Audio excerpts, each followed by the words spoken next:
1936. Watch the drill press operator.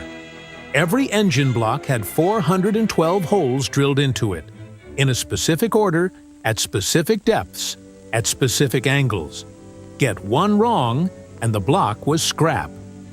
The operator memorized the sequence for 8 different engine blocks. He worked from a printed sheet only in his first 3 months. After that, he was expected to have it memorized. A senior operator could do a complete block in 9 minutes.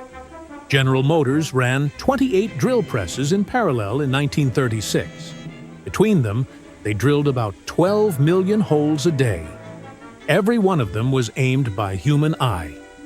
Subscribe to the Made Archive and hit the bell. New story every day.